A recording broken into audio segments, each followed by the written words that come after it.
I see you're fresh out of business school. What salary are you looking for?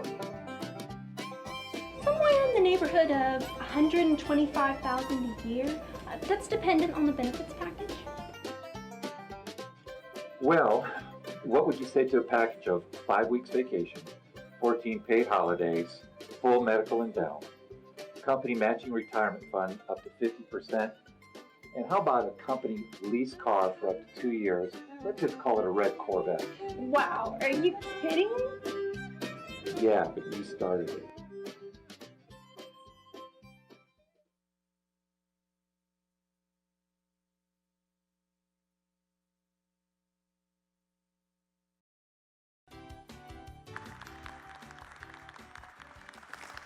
I'm excited. We're sort of on the downhill now as we're moving into session 11 out of our 12-week curriculum.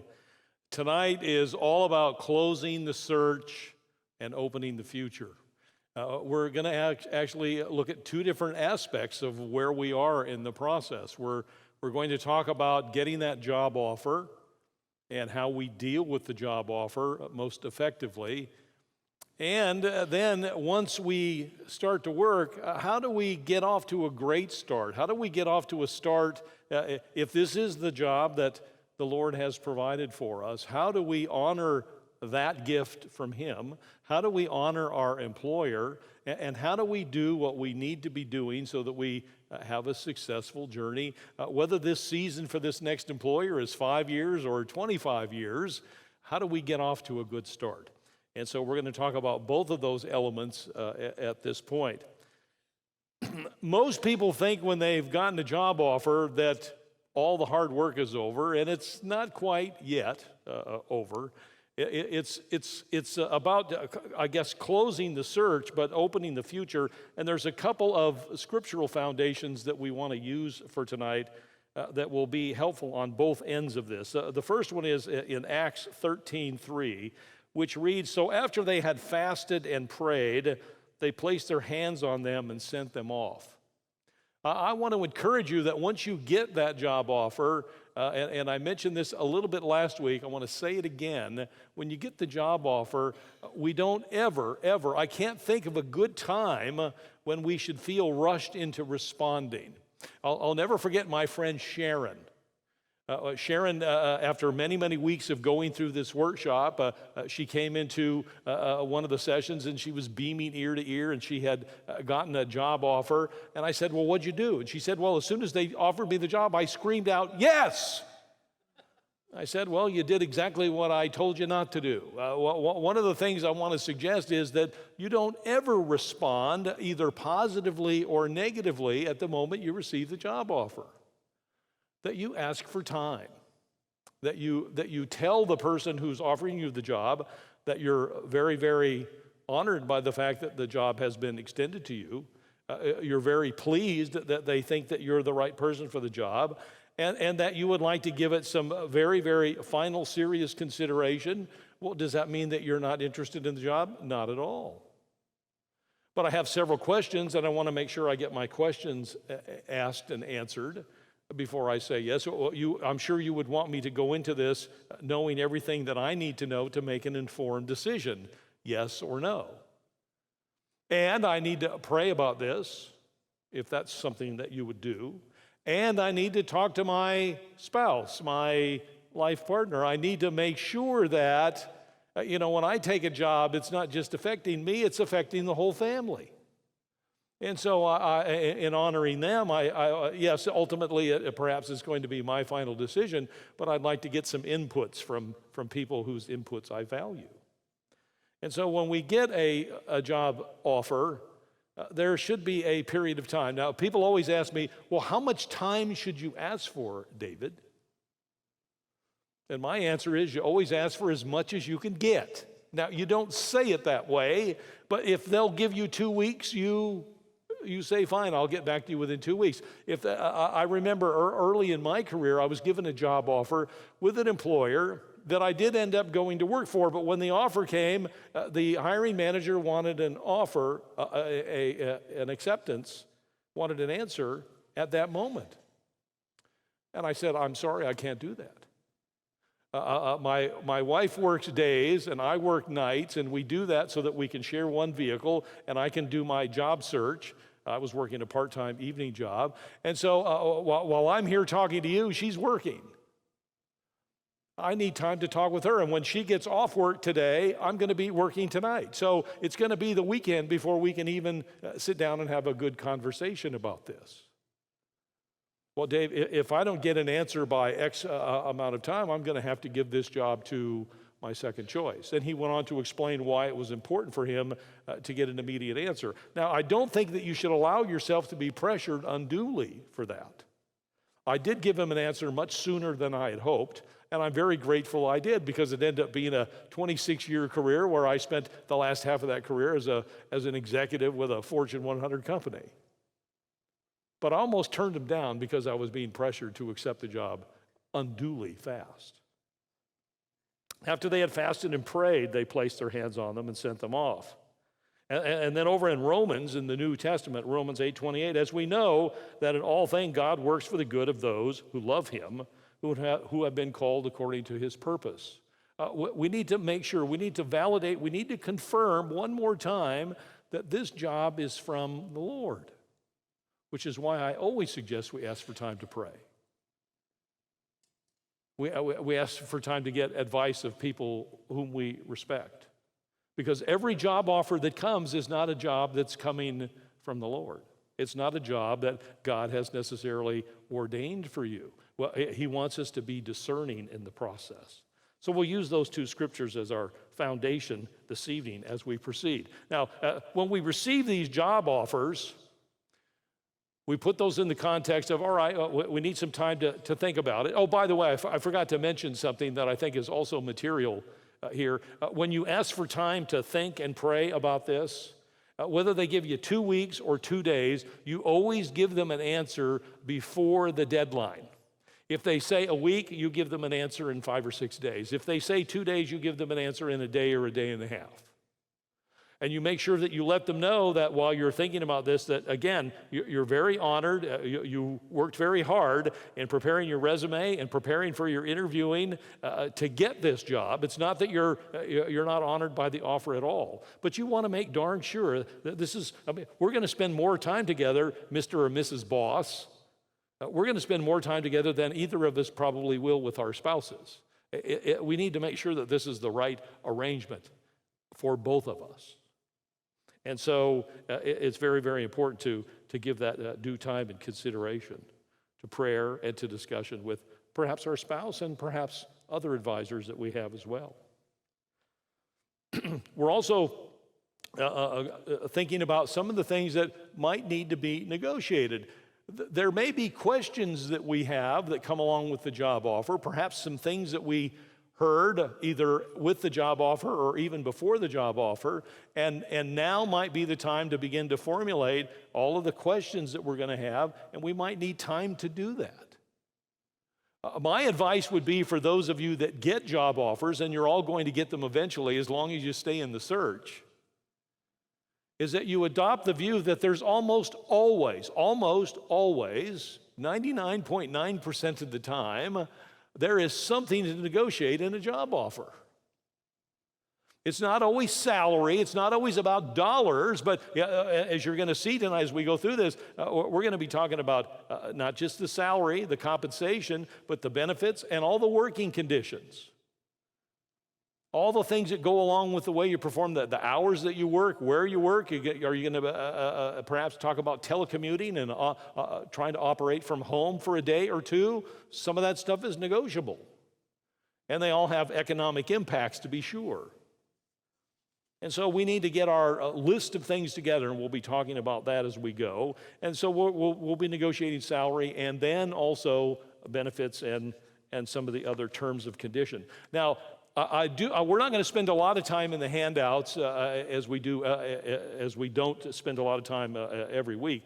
But hopefully you're going through all these attachments at the end of each session, because there's lots of learning that comes with them.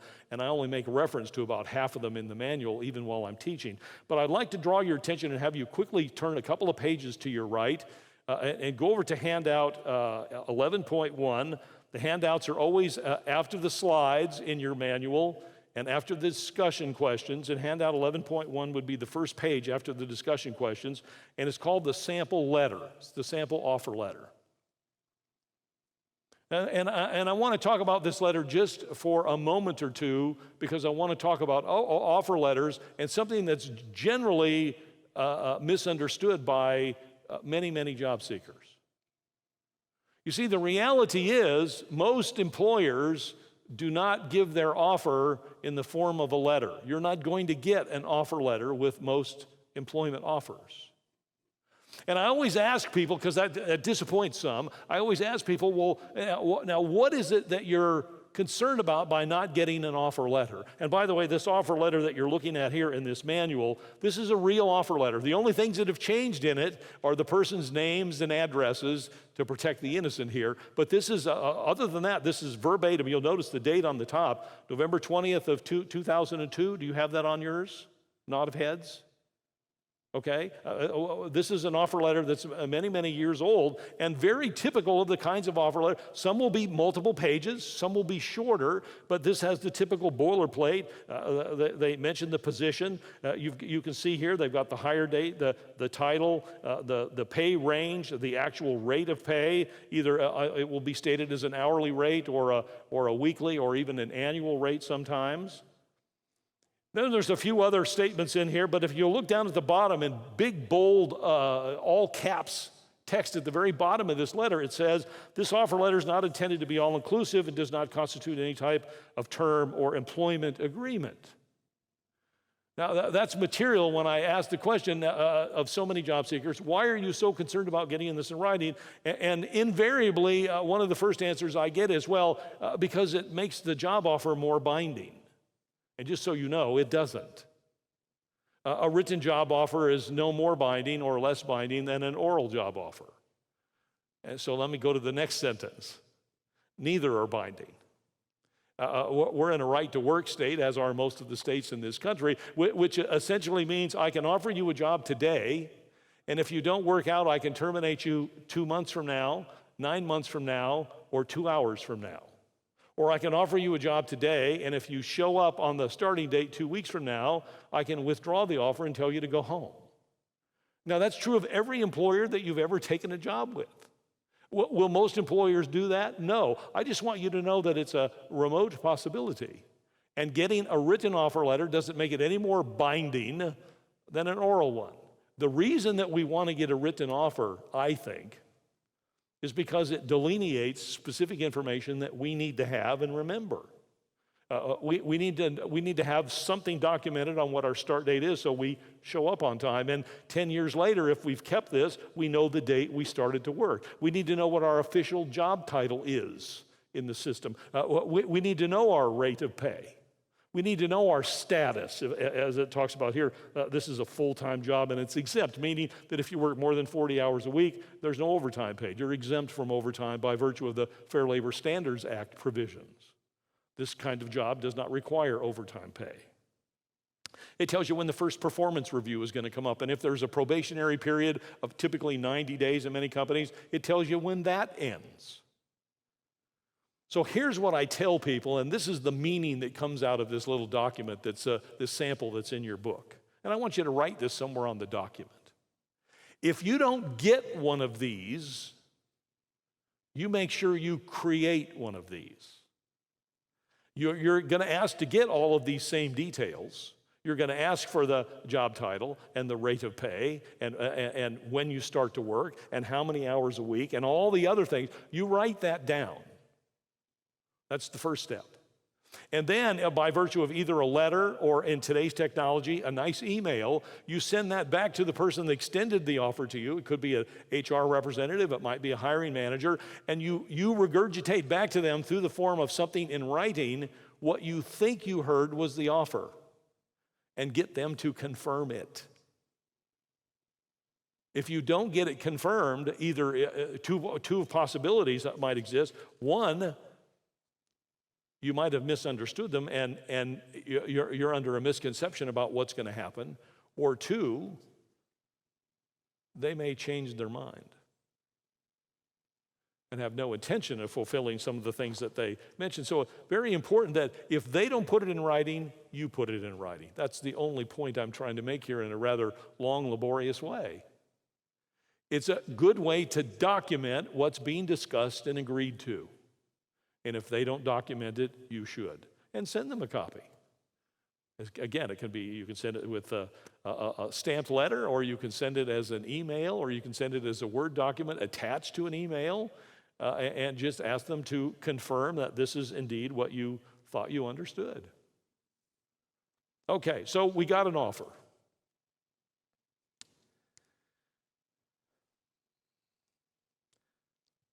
I guess the next question after we get the offer, we think we like the offer, we've prayed about the offer, we've conferred with our trusted advisors about the offer. The next question then is, are we prepared to deal wisely with that offer as God would desire us to? When we prepare to consider an offer, we need to seek God's support and direction. Of course, we really need to put our worldly wealth in perspective. Yes, in today's world, in our society, in our economy, and has been going on for thousands of years since biblical times, there's a scripture that tells us that a workman is worthy of his hire, meaning that we get paid for what we do, most of us. It doesn't say that we're supposed to get paid a lot or a little. It just says we're supposed to be paid. And society has sort of generated the means and the manner in which we pay people for their jobs here, and in terms of the way our capitalistic society works. But no matter who's paying the bill, no matter who's paying the salary, no matter who's covering all the benefits, the thing we need to acknowledge is that everything we're getting from our employer is coming from the Lord. Every penny. It's coming from Him. And we need to acknowledge that. And are we prepared to acknowledge and honor that? I just love this Proverbs verse out of chapter 8. If we put our prosperity from God in the highest priority, then we'll stay on the right side of our thinking when we think about our worldly wealth, when we think about the dollars and cents part of our lives. If we trust the Lord to provide what we are to receive, and when we're to receive it, we'll be in a good, right relationship with our Lord. Well, let me take a little depart here. This is an email that I received from a young lady named Marla some years back after she had gotten a job offer. And I'm going to read just the salient parts out of this. She says, "Dear Mr. Rawls, thought you would like to hear my experience with a job offer this week. Your suggestion sending an outline of the details of the compensation package worked. I did this with an employer because I didn't feel like the offer seemed right, and they did not give me an offer letter or want to share information that would help me make an informed decision. So I sent them an email with everything we discussed, and it saved me. In the interview, they said the job would be a non-exempt 40-hour-a-week job. But non-exempt meaning that if you worked more than 40, you would be paid overtime. They said that it would have relatively low base pay, but they talked about working overtime. And so in the opportunity for overtime, I could get my paycheck up. Then when I recapped what I heard them say, parts of the package changed. They said now the job was going to be exempt, meaning there would be no overtime pay. The base salary would still be low, and I would still be required to work a lot of overtime. If time was missed, on the other hand, I would be required to make it up. I did the interview on a Saturday late in the evening, and people were still working, so I feel sure it'd be one of those jobs where you never leave work. Thank you for all of your wonderful information, and you've given me the courage to really look before I choose the next rut or make a major jump. Your workshop is helping me stay focused on finding the right job and not just another paycheck."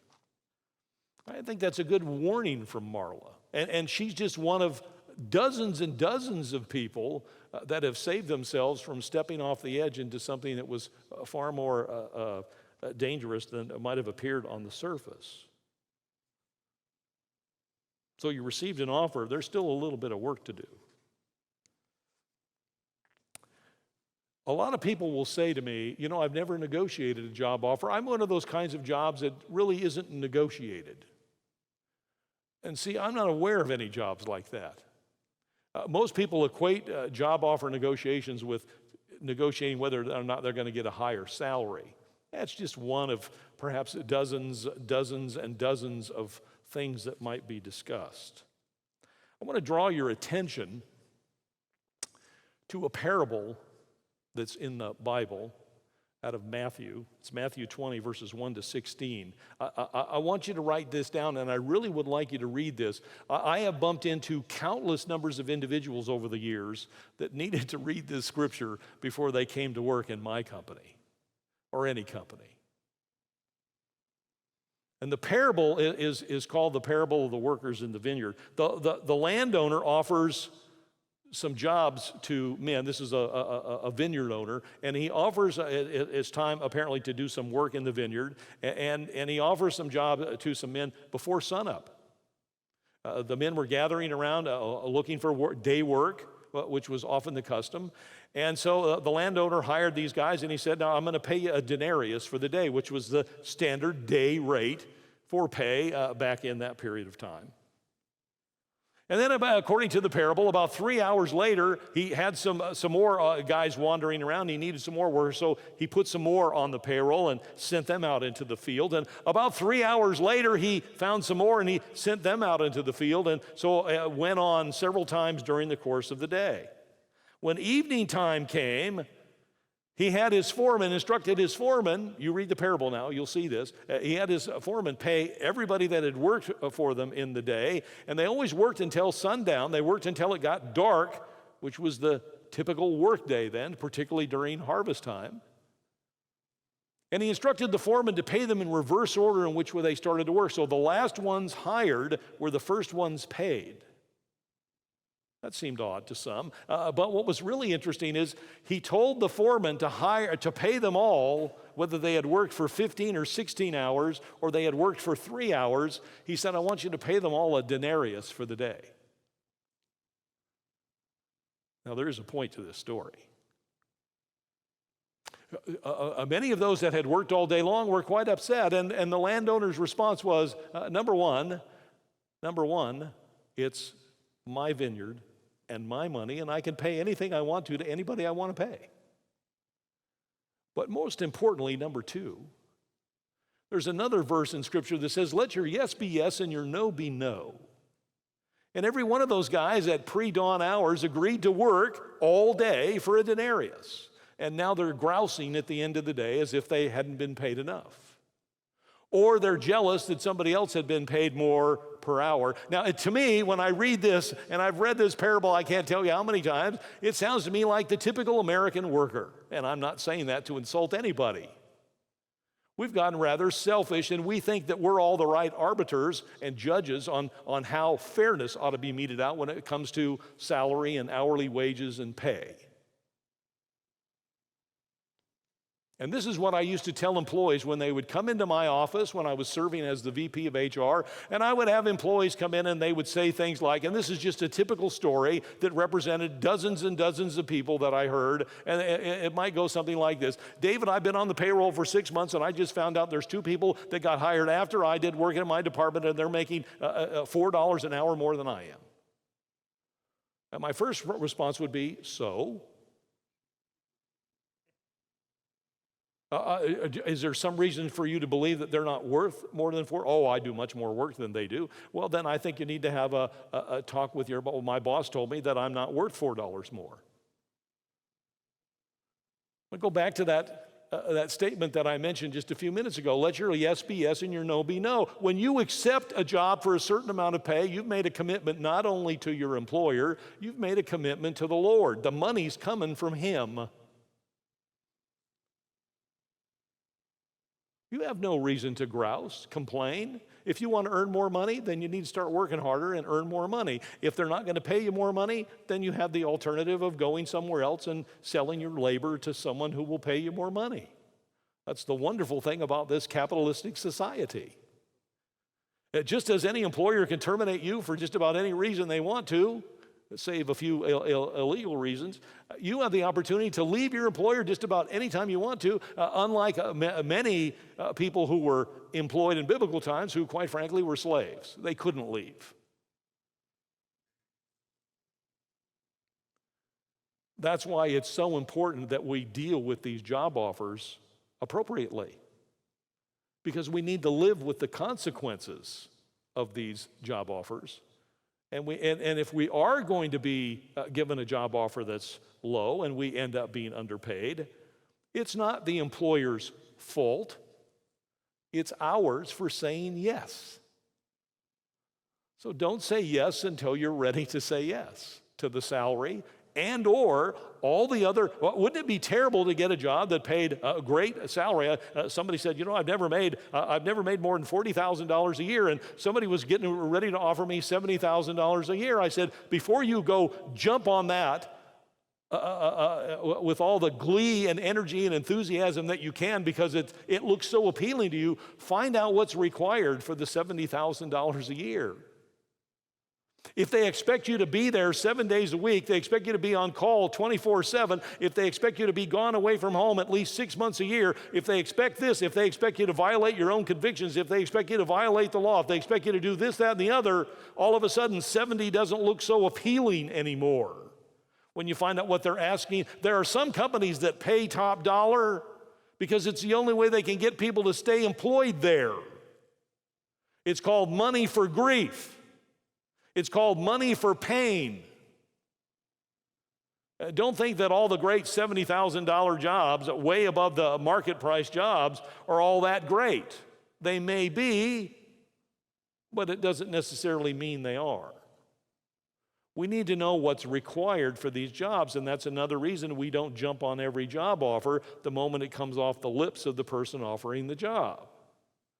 Or we find ourselves jumping out of the fire out of the frying pan into the fire far too often. I mean, out of that parable of the workers in the vineyard, the first lesson is we need to decide now, not when the offer comes. We need to decide now.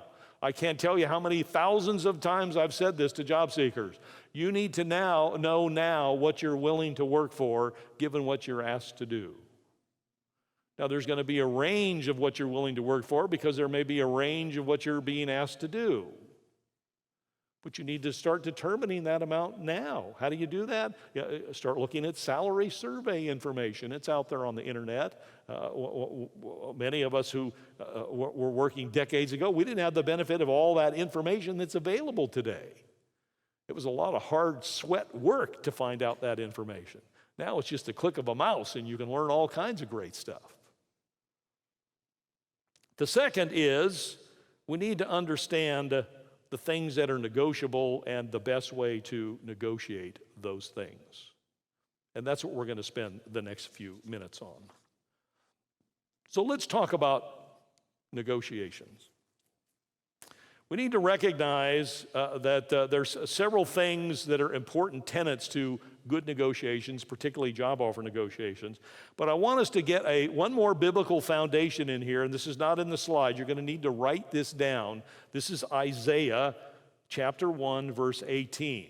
This is some of the greatest advice I can give you, whether you're negotiating a job offer, you're negotiating something with your kids, or you're negotiating something with your spouse, or you're negotiating a major disagreement with a neighbor. This scripture is very, very helpful. It always has been to me. It reads simply, "Come now, let us reason together." That's what good negotiations is. It's not win-lose. Most of us are used to the kind of negotiations that are sort of the classic negotiations of the used car dealer trying to slam you into a car and get you to overpay for it. And most Americans hate going to buy an automobile because of that classic view of buying a car and having to negotiate the price versus the value of the vehicle. And we always feel like we're up against people that we're outgunned in terms of experience and knowledge. And in many cases, we are. I love Isaiah. It's just about exploring alternatives. If you look at negotiations, at exploring alternatives, or to say this another way, and I'll say it a couple of times during this discussion, this is all about whenever you seek something from someone, see if there's something that you can give back in return. This needs to be win-win all the time. We don't want to ask for too little, like my friend Sharon did years ago, and then 6 months into the job realized that she was so underpaid. It was not only was she unable to pay her bills, but see, she had been out of work so long, she was just grateful to get a job offer, screamed yes to the job offer, and then was in misery for months when she realized she was the lowest paid person in the place. They saw how hungry she was. They saw that she would have been willing to work for darn near nothing. And so that's what they offered her. We don't want to ask for too little. We don't want to ask for too much. There's examples out there, we read about them every year in the paper where somebody is so highly paid, the first bump that comes along, the organization says, they're out. When things get tight, who do we remove from the payroll? The people that are costing us the most amount of money. I can give you whole professions. Back at a time when there was a tremendous professional shortage of IT professionals back in the late 80s. IT people were jumping ship and moving from employer to employer. I don't mean to step on any toes here if you were part of this vast migration. They were stepping up. They were getting 30-40% pay increases a year by changing employers until the bottom fell out of the IT market. And then a lot of them were on the street for years. And so one of the truisms that I live with continually is, would I rather make $150,000 a year for 1 year or $80,000 a year for 20 years? And the answer is the second of those two. Now, seldom are the choices that clear and that distant, but the principle is there. All right, let's deal with some of these basic negotiation facts that we want to make sure we cover. There are always going to be items on your list of things that you'd like in your employment that you can get. All you have to do is ask. If you don't ask, you might not get them. And there's always going to be things perhaps that you would like to have that you won't get even if you do ask. But it shouldn't preclude you from asking. You might not get them now, but your employer might give them to you in 6 or 12 or 18 months. Your employer needs to know what's important to you, just like you need to know what's important to your employer. Secondly, your negotiations started a long time before the job offer, and this is a very, very valuable piece of information for those of you who might be fairly new in your job search, and job offers might be perhaps weeks or months away yet. You see, when you get in that first interview, and the example I always like to use is the interviewer says, Mark, I see that you've had this kind of job and that kind of job. Now, in our company, we've got overtime that we have to work. What's your position? Are you able to work overtime? And see, Mark's been out of work for months. He can't wait to say, oh boy, I'm so enthusiastic. Boy, can I work overtime? Yes, I'm happy to work overtime. He's wanting to be very pleasing.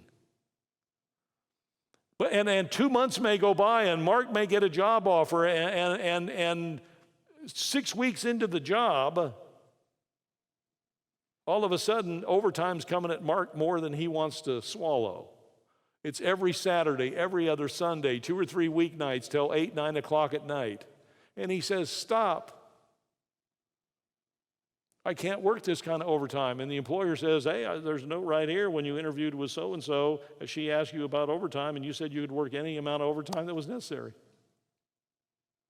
Your negotiations start the minute you make contact with that employer. Start making commitments to what you can and cannot, what you will and will not do. You just need to be aware of that before you start committing to things in your exuberance and enthusiasm. because they're going to write it down and remember it. And when they ask a question about overtime, they're asking it because it's important to them. They're not just throwing out questions just to have something to talk about. So we need to be thinking about what our position is on overtime, other working conditions, and the like. As I already mentioned, the third bullet here is we want to always avoid the win-lose. It doesn't do us any good to hold them hostage to get a little bit higher this or a little bit more of that, because if the economy or if the winds change, you could find yourself the first one cut loose. It doesn't do any good to win the battle if you lose the war, in other words. And the way you win the battle is to make it win-win for both you and your employer, both you and your spouse, both you and your neighbor.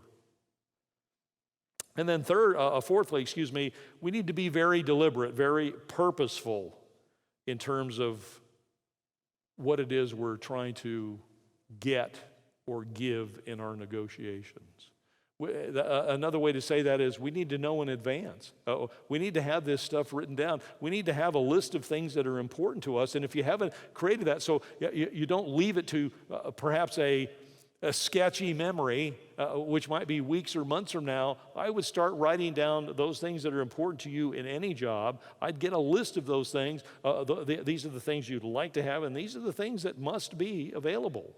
Well, one of the things, for example, I'll just give you one that was important to me when I went to work and I learned this early in my career at Disney. I always wanted to have the opportunity to get training at the expense of my employer. I always wanted to be able to go to seminars and workshops. I belonged to professional associations that had perhaps monthly speakers come in, and I wanted my employer to make me freed up so I could avail myself of that.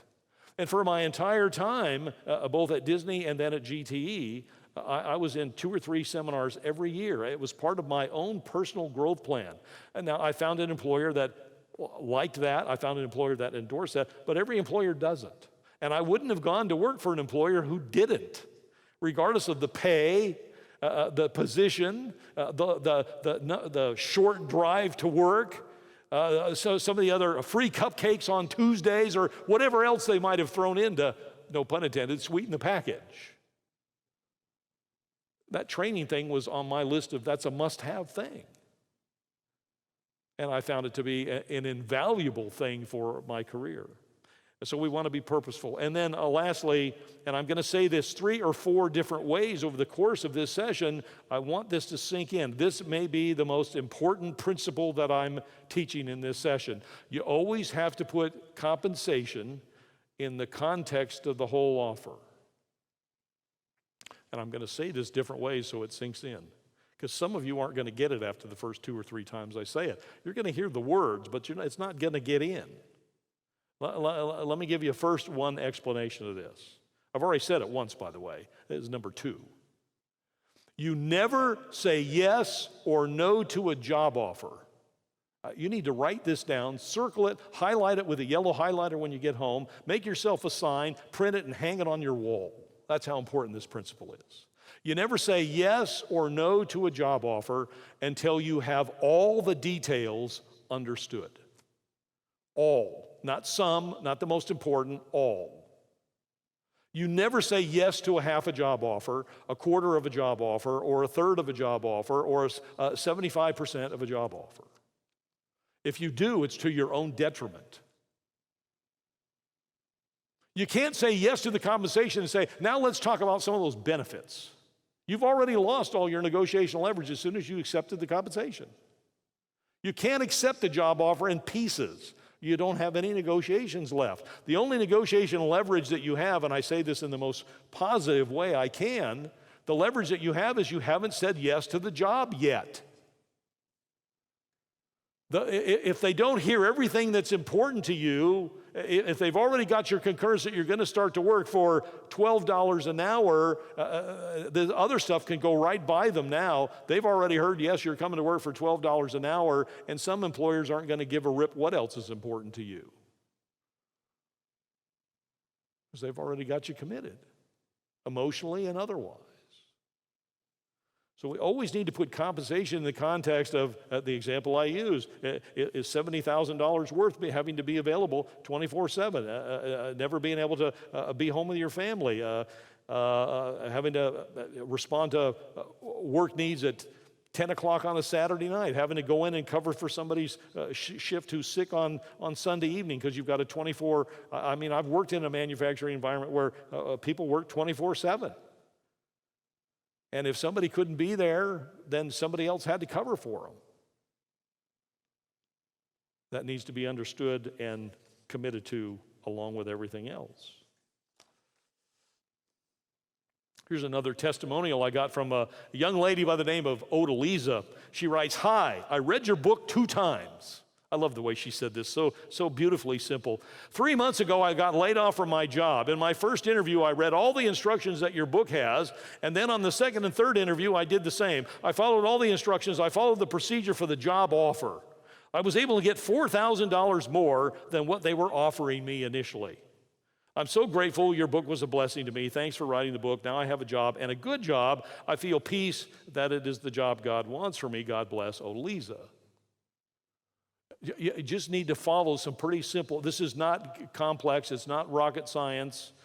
This is not being the most outgoing personality. Shy people can negotiate. This is not about your thinking whether or not you're worthy. You're worthy.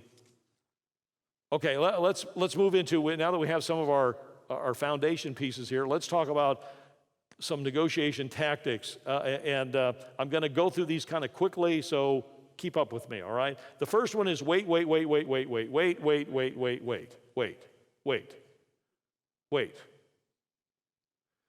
I needed a bigger slide just to put all the weights on there. Wait.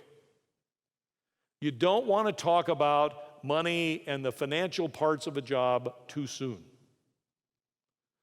And oftentimes employers want to talk about it right up front. Matter of fact, as you know, some of them will ask you for your salary history, or I was talking with someone a few days ago, they wanted to know salary expectations as you sent in the resume. Now, I'm not telling you that you don't ever send in your salary expectations or you don't ever send in your salary history, but if you do, you've lost all negotiation leverage later. I'm not saying you shouldn't send it in. I'll tell you what I do. I never give anybody my salary history, and I only give in the broadest terms my expectations before I've met an employer face-to-face. So these online applications and resume submission instructions where most of the time they're asking for salary and for salary for one reason only, to eliminate people. If you're not in their ballpark, you're out. They don't ask for salary to include you. They ask for salary to exclude people. They've got 80 people that are going to send in resumes, and we're going to toss out all those people that are outside of our little range of considered income. So you want to wait. Why do you wait? Let's say you're in an interview and they ask about salary. I think I've got an example of that right in here, if I can find it, from my friend John. No, I don't have it in here.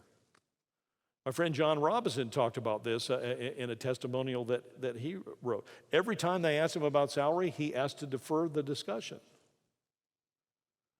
Early in the interview, they said, what is your salary expectation? He said, I want you to know that it's fairly broad at this point. He said, it's probably a little too early to talk about compensation. And what I made in my last job is even irrelevant because I don't know if your job requires somebody to do more than what I was doing in my last job or less. If your job requires more than what I was having to do, then I would expect higher income. If your job is asking me to do less than what I did in my last job, I might be willing to take less income if the job were appealing to me. But until you know more about me and what I can do, and I know more about what this job requires, what I made or what I'm hoping to make is almost a moot point at this time.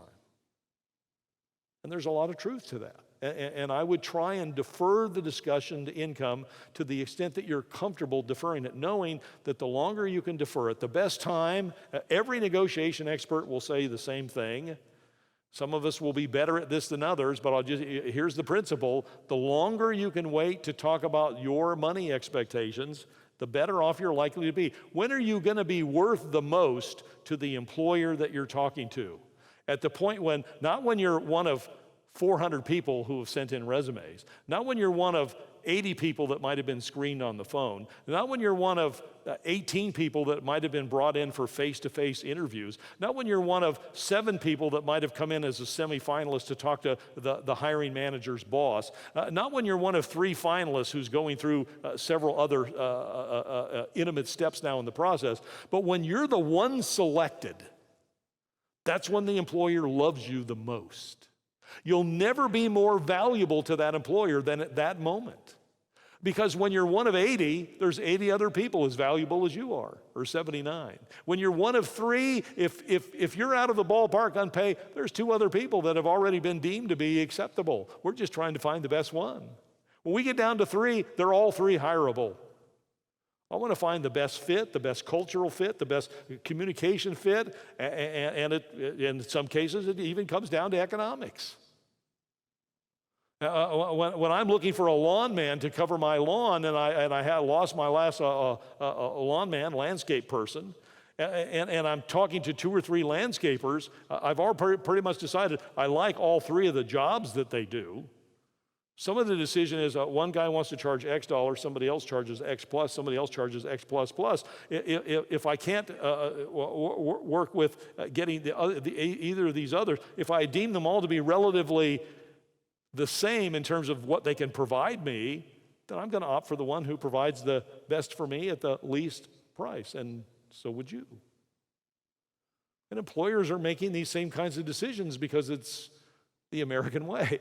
As employees, we try and get as much as we can get for the value that we provide, and as employers, we try and we want to compensate you enough to keep you, and not so much that we can't afford you.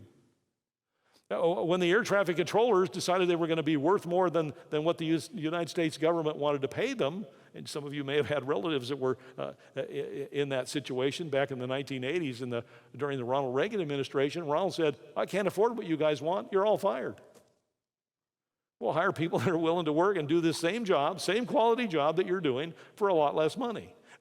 An entire industry did this not many years before that, the United States steel industry, when the steel workers said, we're worth $85 an hour. I don't remember what the number was, but back in 1978, it was a ridiculous number. The economy's saying all the opposite. And so United States Steel and everybody else, you know where they sent the steel industry? It all now resides in the wonderful nation of Japan. We don't have a steel industry in this country anymore. We can't afford to have a steel industry in this country anymore. So we have to be careful that we're not asking for too little. We also have to be careful that we're not asking for too much. The next bullet up here is we always want to confirm intentions. If you think during a conversation with an employer that you're getting a job offer, ask, are you offering me a job? If they start talking like, if we could have you coming in here and you could start in a couple of weeks and we could get this thing rolling and this project underway, and if it's starting to sound like, then I would ask, is this a job offer? I've got questions now. If you think you're hearing a job offer, if it sounds like, looks like a job offer, then ask. How serious are they? Have you just become, even in the midst of an interview sometimes, you become the employer's candidate of choice? You need to know that. That's a good time to whip out your questions that you've already got written down on this subject so you can start asking them. Because if they say, do you have any, yes, I think it is. If this is the kind of place for you, do you have any questions for me regarding the job? You better have them written down and ready. You may not ask them in the first 2-3 interviews that you go there, but you ought to have them with you every time. You don't know when the job offer is going to come. You don't ask for a week to go back and think of the questions that you need to ask. This is about being prepared. The victory goes to the prepared. The victory goes to those who are certain of what they're supposed to be doing. I'm on number 3 now. Confirm the totality. I already said this twice. This is the third attempt at this. Again, this is all about getting the whole offer before we say yes to any part of it. I'd like to have you start to work next Tuesday, working 8 hours a day, and I'm going to pay you $10.25 an hour. Is that the whole offer? No. You haven't told me anything about the benefits here. You haven't told me anything about the working conditions. Do you get breaks? Do you get a lunch break? What are the requirements for employees here? What kind of training do you provide? What sort of cultural things are going on here that you consider to be an important part of this company? What is one's future all about? How does one get ahead in this organization? What are the promotion and growth opportunities available? You may have a laundry list of things that are important to you, and you need to ask about them before you say yes to, here's a job at $10.25 an hour. If you do that, you're leaving too much on the table that they might have provided for you, but you didn't ask, and so they didn't bring it up. The smart candidates are bringing it up, and they're getting it, and you need to remember to do that as well. Always confirm the total offer before you say yes or no to any part. Let's say the salary you think sounds too low. We had a person in this workshop several years ago. She came to me after she had gotten an offer, and the offer was clear on the other side of the Metroplex. She said, not only is the pay a little bit low, but I'm going to have to drive 35 miles each way to work. I said, well, tell me what they offered. I said, well, why don't you do this? Why don't you, number one, go in and tell them that you need a base salary that's X higher. And number two, you want to know if you can telecommute 2 days a week, working from home, and will they set you up so that you can work from your home in terms of software that's needed? That will save you the gas and the time and the dry cleaning and the lunches out. So there's an economic value to that. And then I want you to ask for a hiring bonus. Now, first thing you need to find out is, what's the culture like? Do they do a hiring bonus at all? She said, well, and she let me know a couple days later. I found out that at this level job, because this was kind of an entry-level professional sort of pseudo supervisory position, at this level job, they've never given a hiring bonus. I said, good. Now, and if they give you one, they won't be able to say they've never done it for your level before, so I want you to ask. Here's how you do it. She reported back a couple of days later. They gave her 2 days to telecommute, and they gave her a hiring bonus, a $2,000 hiring bonus. Now, it didn't get baked into their salary. They didn't want to give her a higher base salary. She did not get that. But the $2,000 hiring bonus helped catch her up on some of her bills during this period of time that she had been unemployed. So it was better than a stick in the eye. And then getting the telecommute saved her some money going. So I said, now, is there anything else that we need to think about? You haven't said yes to the job? No. She got that part down. You don't say yes or no till you get it all. I don't mean get it all, until you understand everything that comes with what you do know, which is typically the starting date and the salary. So confirm the totality. Number 4, I already mentioned this once. I'll just say it quickly. Always ask for time to ponder the offer. Never say yes when you get it. I can't think, you guys may end up in a circumstance like this. I can't think of a time. If they insist, I'm making an offer right now, if you can, in spite of the fact you want to go pray, in spite of the fact you want to talk to your spouse, if you can't give me a yes or no right now, I'm giving the job to someone else. You have to ask yourself this question very quickly. If they treat me like this, wanting to hire me, how are they going to treat me once I become an employee? And do you want to work in that environment? Just ask yourself the question, and if that doesn't bother you, then have fun. Next, you always want to go into these armed with what the salary survey information says. You want to know what people are making, like the workers in the vineyard. You want to know what the appropriate salary would be for people doing the job that you're interviewing to do. And there's 2 different salary numbers that you need to be thinking about. What do they pay inside of the company? And there's oftentimes a range, a minimum and a maximum of a salary range. They may pay for your next job, somewhere between $275 and $425 a week, depending upon your skill level, experience, and so forth. But where you start in there is going to be dependent upon where they value you in terms of factors that they consider inside of that range. There's another number that you need to know. What are other people doing in this job, not only in this company, but in other companies doing the same kind of work? And that's where you can go and get salary survey information. There are sources like wageweb.com, salary.com, and just Google salary surveys, and you'll get a whole host of them. And what you need to do is, when you get into salary surveys, you put in job titles, generic job titles, and you'll find salary information on many jobs, not on all, but on particularly jobs that are very, very common. The old secretary job, now called an executive assistant to staff assistant. You'll find the more commonly held jobs. Surveys data has been available on those jobs for 50 years. Now it's easy to get. It was darn near impossible when I was working in my career. And when you could get it, it cost money. And now it's floating all over out there. So find out what others are being paid to do this work. If they give you an offer and they say, hey, we'd like to pay you $35,000 a year to do this job. And if you're armed and you can say, $35,000 is within the range of what companies pay for this job, but it's right at the bottom. And given my experience, I was hoping to get a little bit more. If they know that you're well informed, they may be willing to ratchet up the salary. If you're not well informed, you may be like that person who's going to work 16 hours a day for a denarius. Just because people say yes to those kinds of jobs. The next thing we want to do is understand whether our market is bullish or bearish. And all that means is it a buyer's or a seller's market? Right now, if you're a RN anywhere in the United States and perhaps anywhere in the world, I don't know about worldwide wages, but if you're an RN, you can almost pick your hours, pick the days of the week that you want to work, and pick the specific. Everybody needs RNs. 2-year RNs and 4-year RNs. So there are some jobs where, like those IT jobs I talked about in the late 80s, it's a seller's market.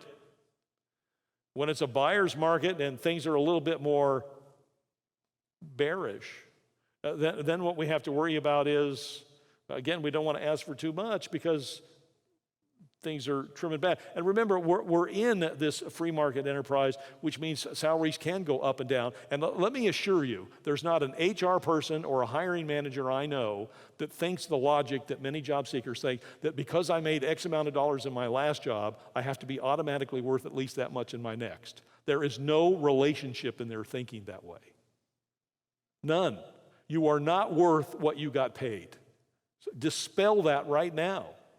There's nobody that believes that. If you believe it about yourself, you're misinformed. You're not worth for anybody what you used to get paid. You're worth what they're willing to pay you to do whatever it is they need to have done. And you don't use your previous salary as the logical reason or the leverage why you ought to get paid more money. It's faulty logic. My job isn't like your job. This is not a miserable place to work. I've had many people come to work for me when I was a hiring manager, and I gave them less than what they were making in their last job. I'll get to some of the principles behind that in a few minutes. So we need to know what the market's like. We need to also understand our leverage. And what I mean by that is there are sometimes you're in the kind of job or the kind of work or the kind of economy, or you're looking at the kinds of employers where you do have some leverage. Now, let me tell you where leverage doesn't reside. You don't have a lot of negotiation leverage when you go into these Fortune 100 companies where they have a whole bunch of HR dinks like me who've written these manuals and reams of manuals of policies and procedures and salary ranges and under what condition. I mean, it's like any big bureaucracy. There's too much conformance. And because we have 795 people already doing the job that you're interviewing for, you're stuck right here. This is where you start. Everybody starts here. It's not negotiable. Where you do have leverage is when you're working in smaller firms. They don't have near the time to train people, so they have to hire experienced people, and they expect you to perform the day you walk in the door. They don't hire and train people into jobs because they have far fewer people doing them. So it's the smaller firms, the less bureaucratic firms, the firms, and you always have more leverage when you're talking directly to the hiring manager than you do with one of these HR dinks who tries to fit everybody into the same form. And it's usually the hiring manager who, given what they think they see in what you bring to the table, that unique experience that you had, some example that you shared during your interview, and they say to themselves, you know, this person would be worth this little bit extra money. So know where you have leverage. The next one is this whole notion of balance. I'll share a verse that I use as sort of an underpinning for this principle. It's Ecclesiastes 5:10. He who loves money will not be satisfied with money. Let me say it a different way. Hopefully your job is not just about money. I'm not saying that money is important. I was very grateful for every dollar I made and every pay increase I earned. I was very grateful for when our company put in a 401k plan, one of the first in the nation back in the 1970s, and I was very, very grateful for every economic benefit that I received. But that wasn't why I was working there. That was not the sole determinant. There were many, many jobs inside of my company. I had job offers inside of my own company to move from the job I was in to another job to earn much more money. It's not just about money, I hope. If money is your sole purpose, you're going to be continually disappointed.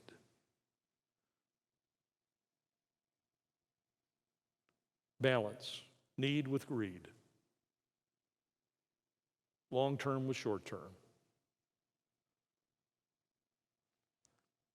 What you get for what you give. Okay, let's go on to some more factors here.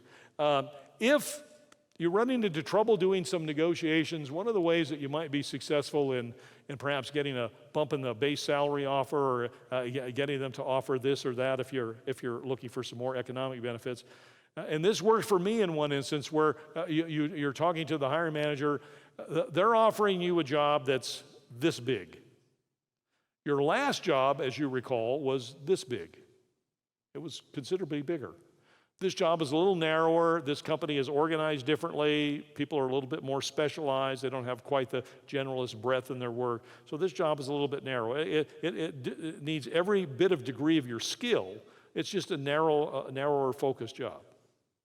If you can get the boss to consider expanding the job, as I was able to do in one case, not only was I the VP of Human Resources, but I became the VP of Human Resources and Administration. So I had all the typical HR stuff, benefits and staffing, management training, employee relations, and all that stuff. But then I picked up some of the administrative stuff. I had administrative services, I had land, buildings, and leases. It was called the cash and trash job. When somebody put the toilet paper in the men's room rolling off the wrong way, it was rolling off the bottom instead of off the top, they'd call me because I was the VP of Human Resources and Administration. That meant toilet paper. If somebody was too cold in the building and the AC needed to be turned down, they call me. Hence the name for the job, the VP of Cash and Trash, because you had a lot of this trash responsibility stuff. But in expanding the job, now I ended up taking a job that virtually doubled. My boss said, yes, I'm going to double your responsibility, I'm going to double your budget, and I'm going to triple your headaches. And by the way, I'm only able to bump your salary up about 30%. Now, I believe that to be a win-win. It was giving me exposure to an area that I'd never had exposure to. I was learning things I didn't, now I know how to put the toilet paper rolls on the right way the first time. Learn all that good stuff. How to regulate AC. I'm being facetious, of course. But the salary bump was huge. There's no way I would have gotten a salary bump like that any other way except through expanding the job. And I've seen people do this in terms of brand new job offers as well. The second one on this slide, number 10, a prolonged use of silence is a great negotiation tactic. My friend John explained this best, I think, one time when he said, when you get a job offer or some segment of an offer, and you know it's not exactly like you'd like it to be, don't say a word. He said, my advice to you when you're talking face to face with someone and they give you an offer, let your eyes glance up to the far corner of the room. No positive or negative expression. You are expressionless. And of course, you wouldn't be talking. In total silence, you look at the corner of the room, and he said, you count to 10 as slow as you can. And there are times when the person who just offered something realize that, or believe that there's something not quite right about what they just offered, and they will counter their own offer without you saying anything. Give them a chance to do that. Silence works. It's a great negotiation tactic. Men, your wives learned that a long time ago. The next one, request an early review. My friend Jim did this. He's my friend now, but I remember interviewing Jim years and years ago.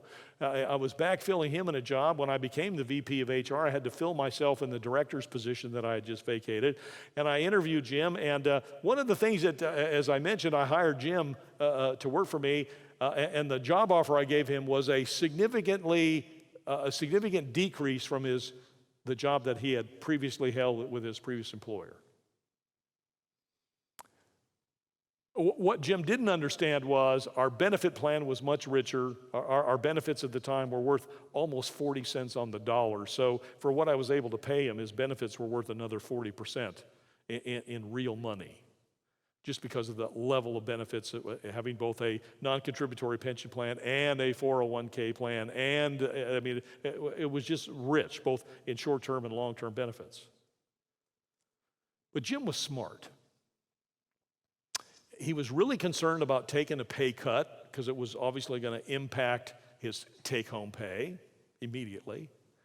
And so he said this. He said, David, he said, would you be well? I know that, and he had learned enough to realize that we had for management people, we had an annual review, in which case at the annual anniversary of your stepping into that job, 12 months after you assumed a job, your performance was evaluated, and then you may or may not receive a pay increase based upon your performance contribution.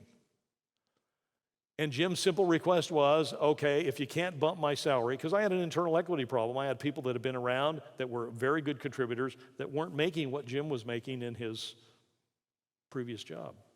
Not by a lot, but enough to make a difference for him and me. And so he said, would you be willing to give me a 6-month performance review? I said, good. I said, but I want to make sure we're communicating because being in HR, Jim, you know what I'm talking about. I've heard people use these terms like performance reviews, and what they really mean is when they say performance review, getting a salary increase. And the two terms are not synonymous to me at all. If you're asking me, would I be willing to evaluate your performance, and if I perceive or presume to think that you were worth far more than what I'm paying you, would I then be willing to consider perhaps bumping your salary? The answer is I'm willing to perhaps consider it. I'm willing to evaluate your performance in 6 months, and I'm willing to perhaps consider changing your salary, if that's what you're asking. He said, that's what I'm asking. And in 6 months, or before 6 months, he reminded me of that. We had a very nice performance evaluation, and I bumped his income considerably because he was worth every penny I was bumping him to. And now, in terms of any internal equity problems and having to take a special pay increase request to my boss, my boss, he didn't even flinch. He knew the contributions that Jim was making to my organization in just the first 6 months he had been there. He had earned the pay increase. Smart negotiation. Look for an early review. The next one is sort of an all-inclusive statement here, and that's about approaching benefits and working conditions and so forth with the same intent that you do with the dollar stuff, the salary stuff. Whether the benefits, maybe your 401k plan requires a 90-day waiting period, or your group insurance requires a 60 or a 90-day waiting period, or this or that is in place. There's absolutely nothing wrong at all with asking them to waive this, change that, Would they consider moving this forward, changing this? Would they consider allowing you to, if your spouse provides you great health insurance, would they consider providing you the ability to drop the company-provided life insurance or health insurance for you because you've got good coverage through your spouse? Recognizing that if they would do that, you might never be able to pick it up again if your spouse, I mean, you need to do this smartly, of course, but there are some companies that will do that. Not a lot, but some will. You can trade something off for something else. So again, back to Isaiah, come now, let us reason together. It's just about talking about alternatives. It's not trying to hold them over a barrel. It's not trying to put a gun to their head. It's not trying to let them know that if they don't consider this, you're walking. It doesn't do any good to take that approach, a confrontational approach at all. Again, even if you win the battle, you're going to lose the war. You want to do this so that it's win-win. What are the working conditions? The hours that you work, where you work, whether you telecommute and work from home. Will they provide for you? I was speaking with my friend Steve earlier, and Steve has a company-provided a smartphone. I mean, all these things he doesn't have to have his own personal cell phone anymore. All these things have monetary value to them. They have pragmatic value as well. And so you need to discover what all these working condition issues are. One of the things I loved about my last employer is we had total flex time. And when I say total, and I felt honored to be the VP of HR and get to explain this to a lot of new people, I meant total. As long as you get your time in, we don't care what hours you work.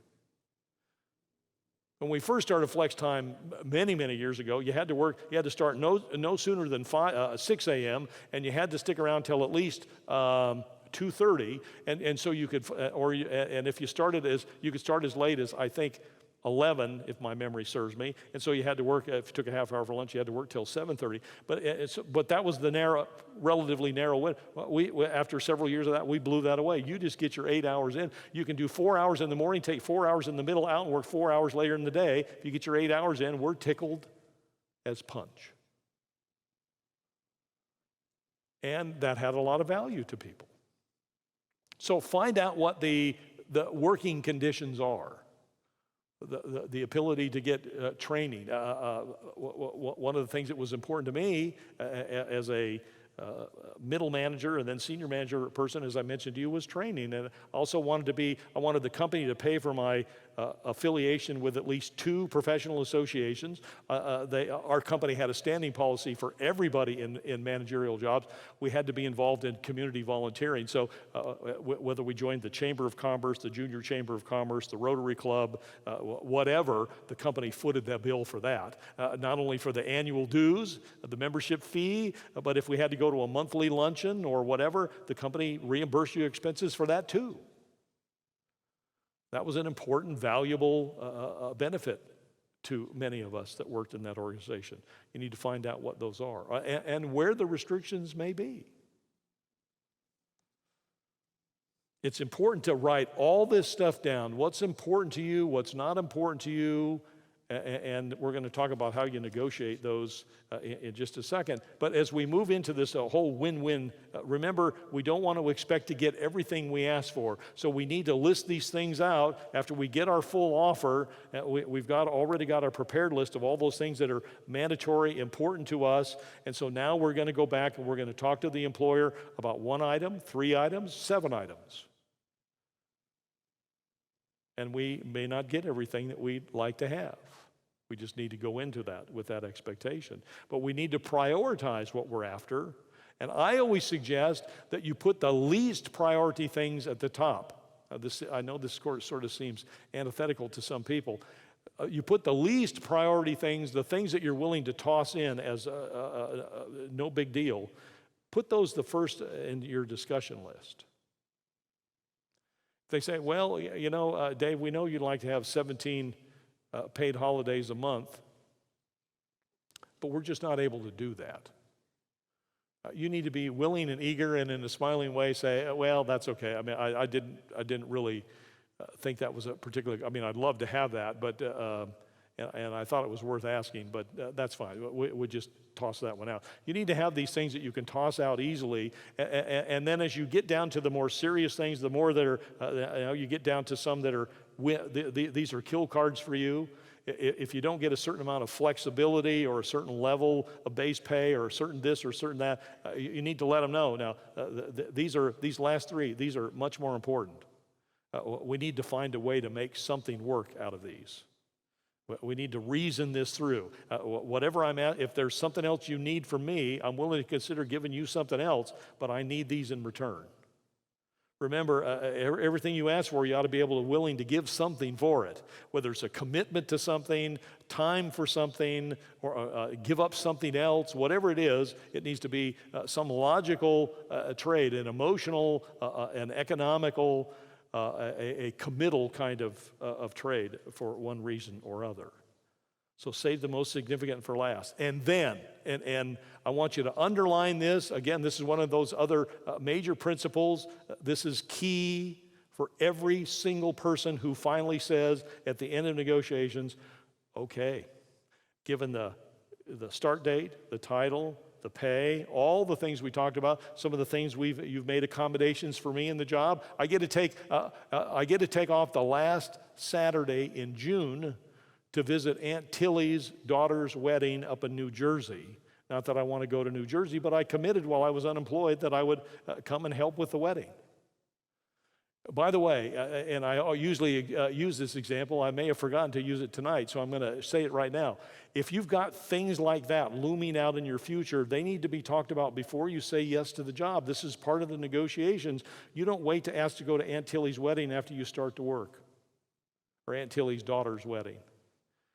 If you wait till after, the likelihood of them saying yes is almost zero. If you ask to go to Aunt Tilly's wedding before you say yes to the job, the likelihood is probably 95% or better that they will say sure. And as a matter of fact, I've seen examples of this where employees have reported back to me, not only did I say I could have the Thursday and Friday off to go to New Jersey, they're going to pay me while I'm gone. I'm not even eligible for vacation yet. That's how much they like you at the time they're giving you the offer. That's why it's so important to mention those things. But here's the last bullet. Once you've got everything on the table and agreed to, and you say, all right, yes, I've talked with my wife, I've prayed about it, to all of our conversation, I am ready to say yes to this job. I just want you to know you're going to get more than your money's worth. You need to give total commitment. Don't assume that they know this because of what you're wearing or the smile that's on your face. You need to tell them they are going to get your total commitment to do your absolute best in this job. And by the way, you got to walk that out when you come into work.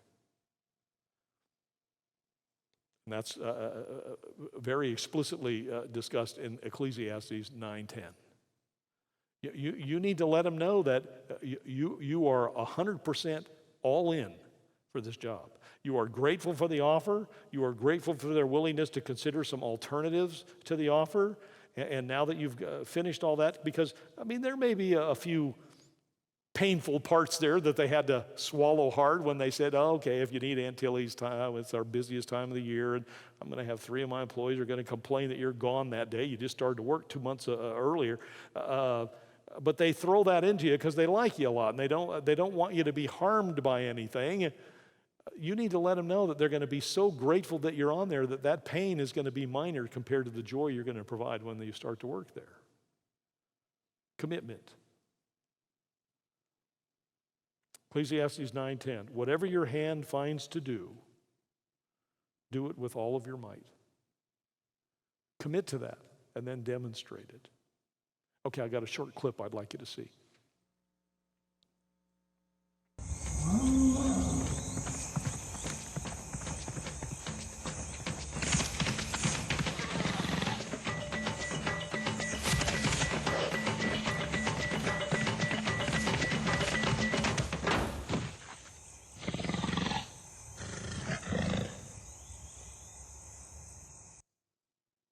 I love that video clip. I've been using it for years. It's kind of a throwback to my, it gives me fond memories of my time working on the Jungle Cruise at Disneyland. But one of the other reasons I like that clip is there are a lot of job seekers that think that's the way they're going to get their job. They're just like the lions, they're hungry, sitting around in the shade under the tree, and lunch is going to be delivered. Your job is not going to come to you quite that easily in most cases. So I just wanted you to have sort of a graphic remembrance of that. Let's take a quick 10-minute break, and then in the last 30 minutes tonight, I'm going to show you something in terms of how we get off to a great start.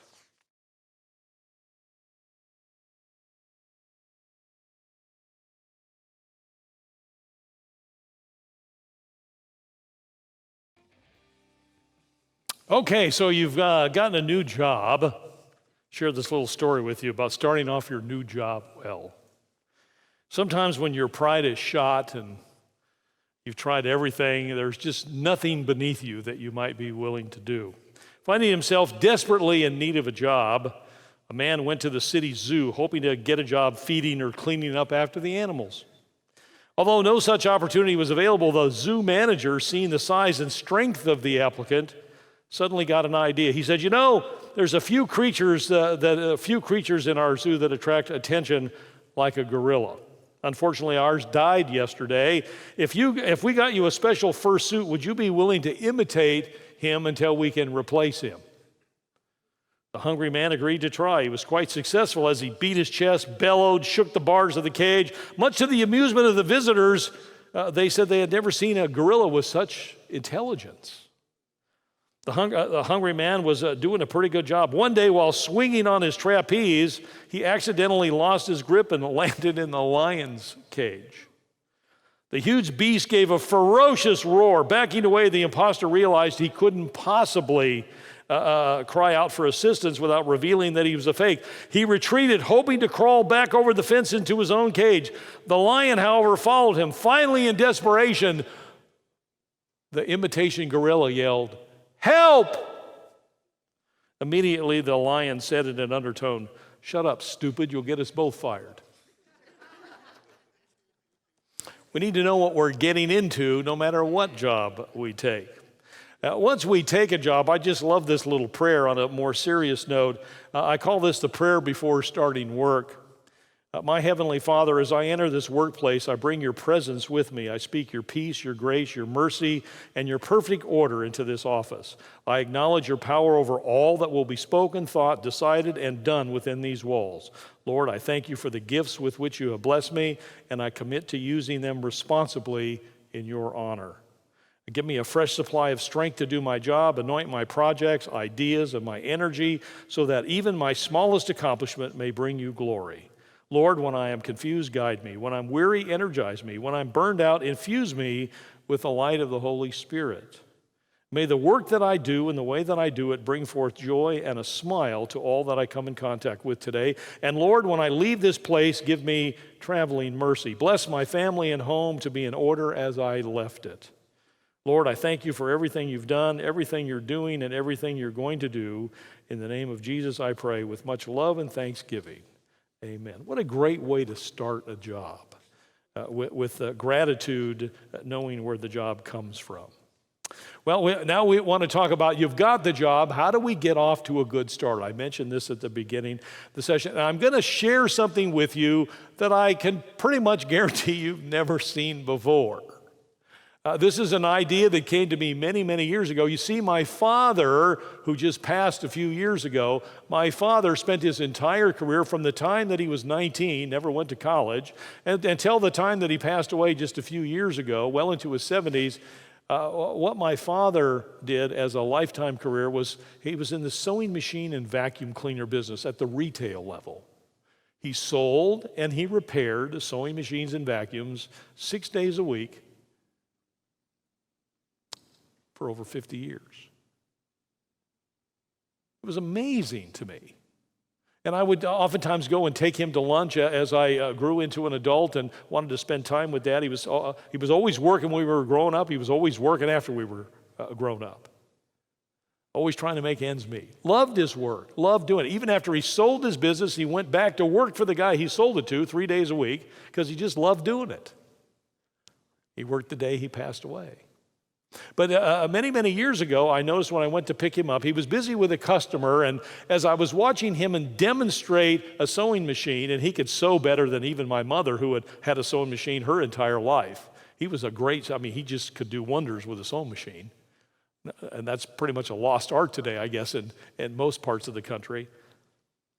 But I marveled as I watched him one day. He was doing some sewing, some demonstration, and something occurred to me shortly thereafter, and I've been sharing it since, and it's all about career success. See, I've been studying careers and career success for almost 50 years now myself. And I'm going to talk about this as a system of sorts. I want to talk about a career success system that I call the solar system. Now, it's not solar system like our solar system with our sun and our 8 or 9 or 10 planets, however many we have this year, and all the moons that may orbit those. But it's a solar system, S-E-W-L-O-R-E. It's a solar system going back to some of the things I learned from my father and others who had successful careers. And so I'm going to talk about this using a sewing metaphor, and I'm going to use this dress shirt here. As we put this dress shirt back together, all the parts of this dress shirt represent your career success system. You see, having a successful career is not just one thing. It's not just, well, you'll be successful if you work hard, or you'll be successful if you make good decisions.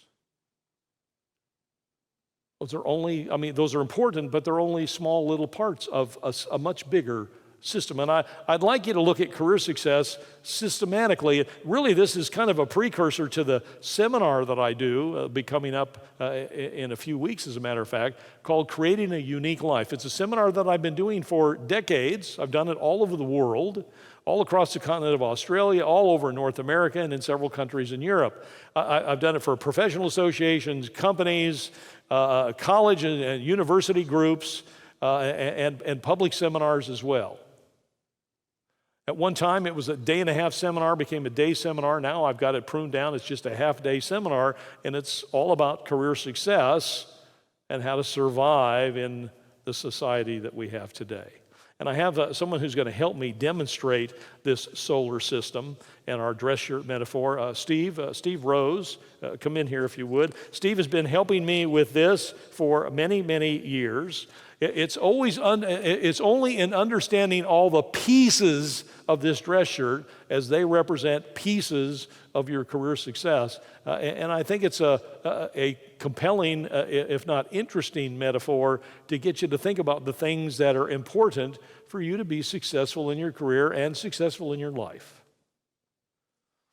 And so we're going to start with, and each one of these shirt parts, as I mentioned, has a different place. We're going to start with the front and right, left, the front right and front left panels of the shirt. And this is the front right panel. Hopefully this will stick. We're going to cover up the other clothes that Steve is wearing. Yeah, how do I do that now? This way? Okay. Oh, thank you. Okay, good. Thank you. And we'll stick this up here. Now we've put on both the right and left front panels, and they stand for the successes and failures that you have along your career journey. Now, the one thing I want to be clear right up front is you can't have a successful career and a successful life without having both of these. Those of you that are going to all the trouble to avoid all the failures in your life are not risk takers. There are some, I've met some in their career, who are afraid to make mistakes. That's very dangerous ground if you expect to be successful in your career and your life. Failures are part of the success process. You won't get a full shirt without both panels. You're certainly not going to get a full successful career without successes and failures. As a matter of fact, if you think about these two panels, using the metaphor a little bit further, they're very, very similar to each other. You might say that successes and failures are almost mirror images of each other in some ways. Oh, there's a few distinct differences. This side happens to have a pocket in this particular instance. But they're similar size. I mean, the reason I even like to point out the size is this. I think we ought to have as many failures as we have successes.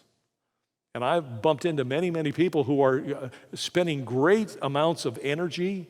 They're worrying over great amounts of hours during their weeks and weeks of months and months of years over making mistakes and having failures and trying to avoid every opportunity to take a risk. And it's not helping them move forward. You know, sometimes we can learn more from the failures than we could ever learn from the successes. So I think they're both vital parts to our career success system. Now let's go ahead and move on to the next one. The back panel. Steve, if you would, I know it's not polite to turn your back on the guests, but we're going to ask you to turn around just momentarily. And there's a couple of things I want you to notice about the back panel of this shirt.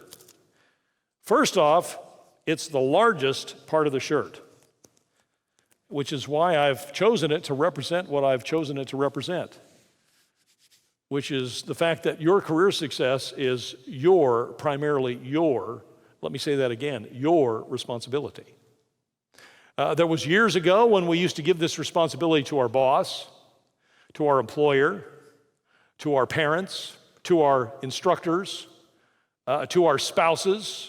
I actually used to do a survey. I'd have people answer a question for me for the first several thousand people that went through my Creating a Unique Life seminar. I would always ask them to write this down. I collected these cards, and I've done a statistical study, and it's interesting, 2/3 of the people, when I asked this question, who is the most important person in your life with respect to your career success? I got answers like, and believe me, they were all over the place. Here, spouses, bosses, brothers, sisters, coaches, pastors. 62%, almost 2/3 of the people said, I am. And that's the correct answer. But 1/3 of the folks are basically, or more than 1/3 of the folks, are giving that responsibility to somebody else. We are the most influential person over our careers. God gave us free will to make decisions what we're going to do, what we're not going to do, and how we're going to do it. He's glad He gave us free will. He gives us the opportunity to succeed and fail. Now, He wants to be our coach. He wants to be our guide. He wants to be our guiding light. He wants to be our shepherd. He wants to chasten us and chastise us when we step out of line and do the wrong things. But He still gives us the will to make the decision to do what we do each and every moment, every day, every hour. It's our responsibility, and it's a big responsibility. And another reason that this metaphor holds together so well, aside from the double-sided tape, is this is the biggest part of the shirt. It's also the biggest part of our success. The other thing is, most of the time, we never see it because it's behind us. We don't focus on it. It's not a visible thing to us. We don't think about it. It's not in our consciousness about being our own responsibility. We're always offloading this to the person who's affecting us. Our boss did this to us. Our customer did that to us. Our subordinate did this. Our spouse didn't support us in this. Our kids undermined us in this. And the teacher gave me a bad grade, so I couldn't graduate and get this. It's our responsibility. The next part of our shirt is the placket. That's this little piece right here. Little, but important. This little piece right here, this is where on a shirt like this, normally the buttonholes would be. I'm just going to stick that right there, Steve. Now, this illustrates your choices. Now, again, it's perfectly placed to illustrate choices because it's the choices that we make that separate the successes and failures that we have. It's the kinds of choices that we make that determine whether it's successes or failures. Sometimes we give little importance to this little thing called our choices because we do so many things in our lives on automatic. We do so many things in our careers on automatic. We show up, we punch in, we do our time, we punch out, we go home. Now, some of us punch out mentally 15 minutes after we punched in on the time clock. Some of us punch out mentally 5 years before we retire and get the gold watch.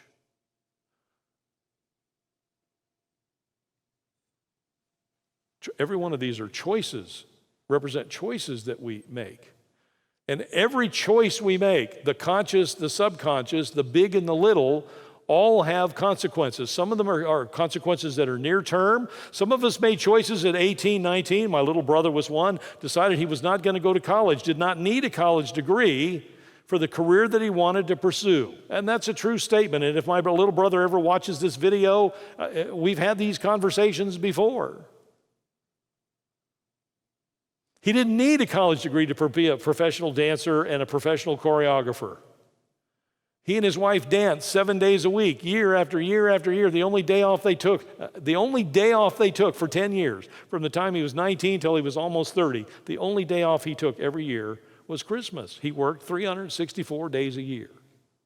If he wasn't teaching, if he wasn't performing, if he wasn't rehearsing, he was taking lessons continually.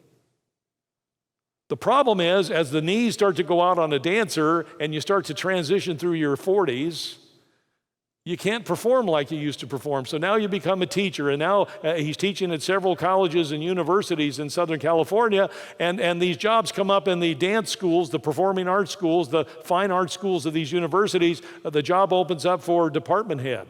He applies. Sorry, Dennis, you're a great dancer. You're a wonderful teacher, but without a degree, we cannot make you a department head in an educational institution. And he's been bumping up against that for the last 20 years.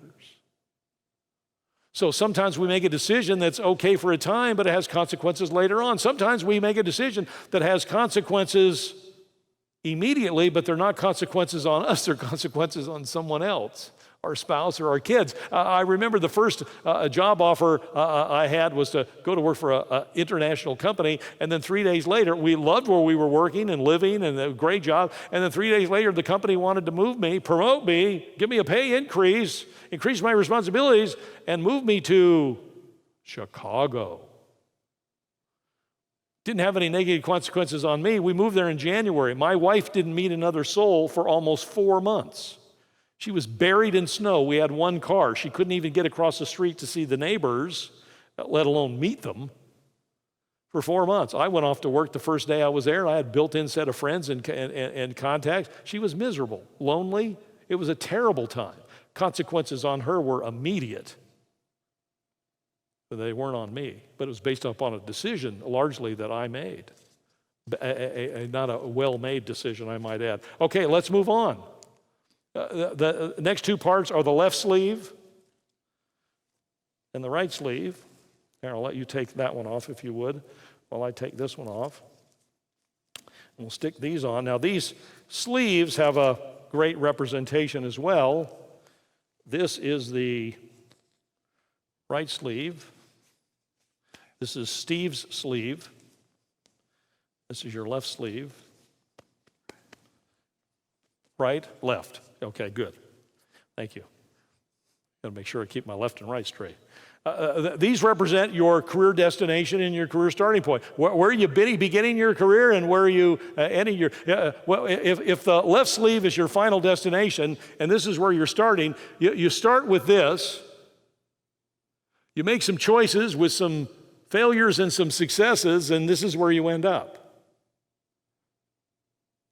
Here's the point. The reason I mention it is some of us are not giving any consideration to where our destination might be.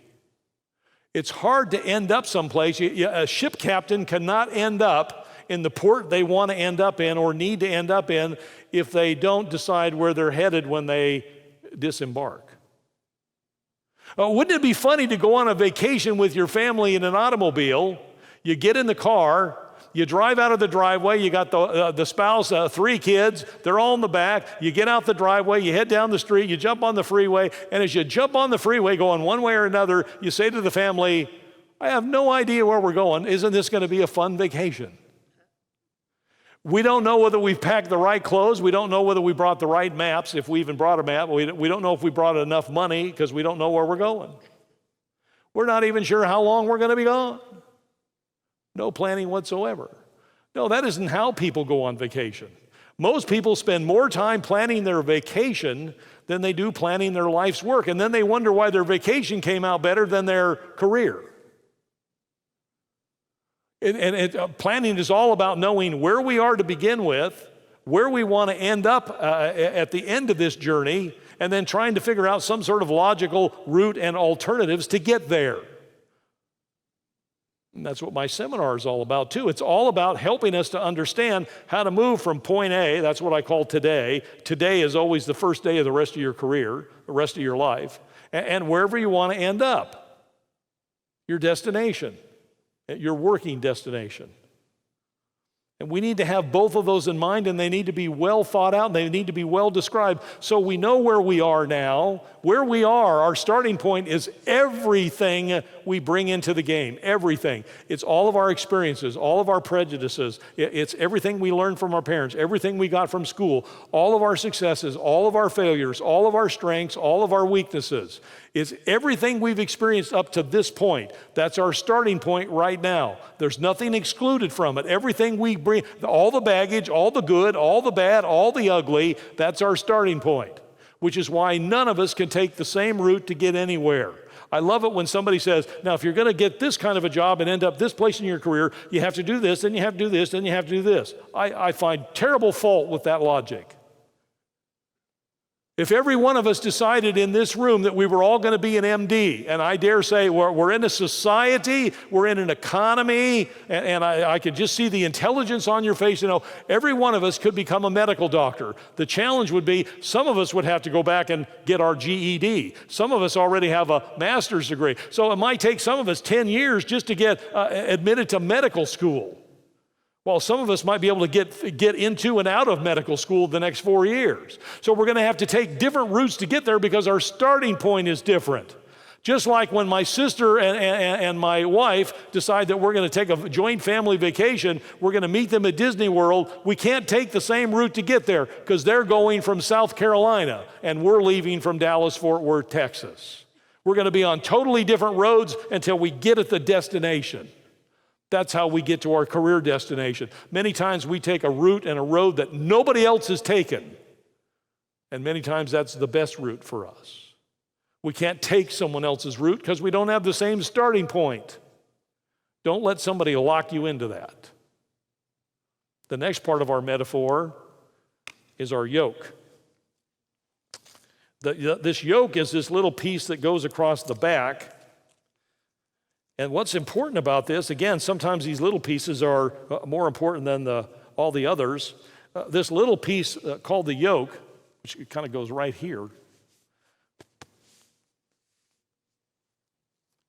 is important because almost every other piece of the shirt touches it.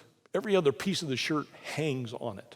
Every other piece of the shirt is dependent upon it being there. And the yoke stands for our values. Our values affect our career success.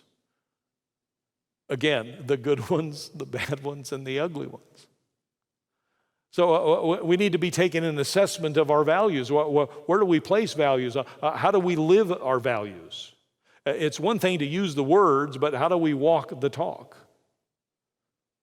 That's really the demonstration of our values. And what are yours? And how are your values? They're all, I can tell you right now, all of your values, all of my values have affected my career from the starting day until the day I lay it down. And they're not all great values. Some of them need lots of work. Some of them need lots of polish. Some of them need lots of scrubbing. We need to recognize that we're impacting our career far more than anybody else is.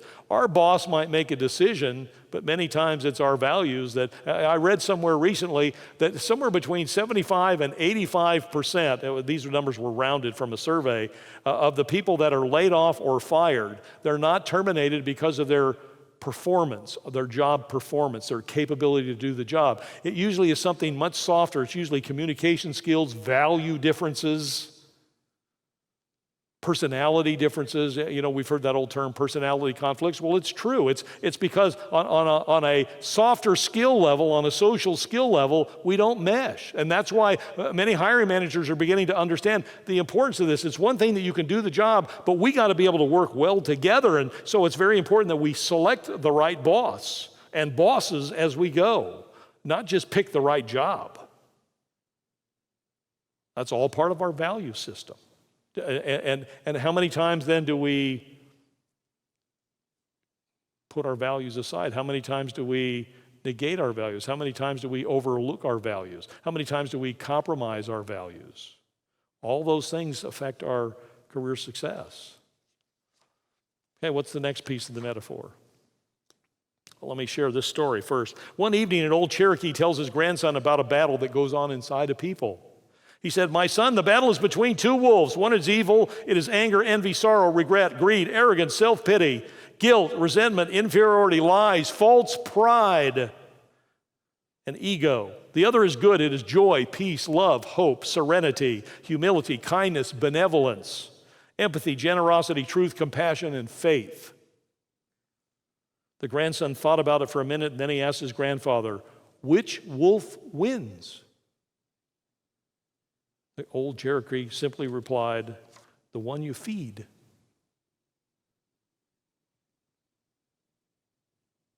Let's talk about the next thing on the shirt I want to point out.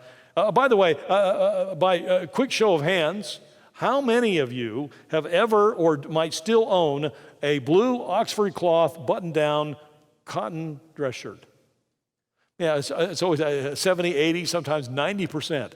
Men and women both. They make these, have for decades, continue to make them, and most of this, this is why I chose this particular shirt, because I think so many of us can identify with it.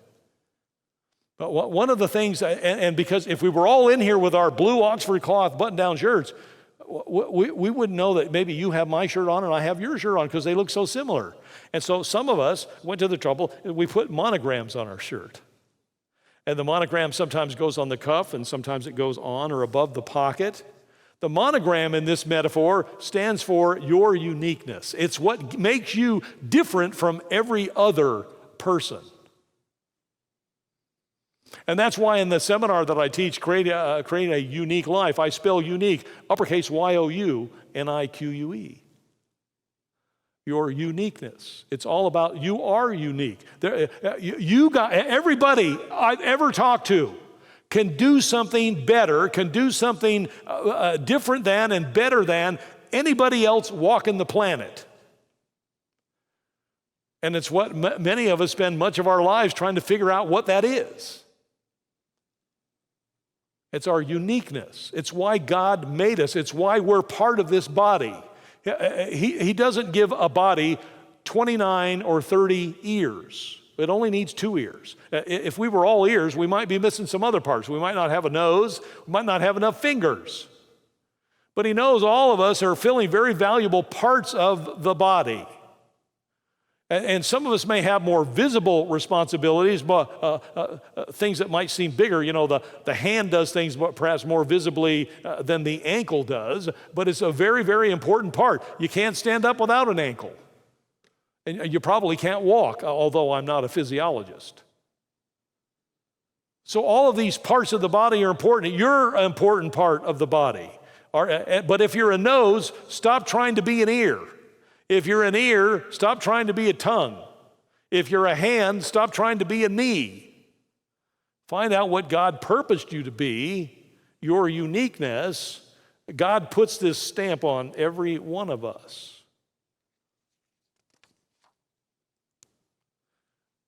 The next important part of our career success is the collar. This is what formalizes it.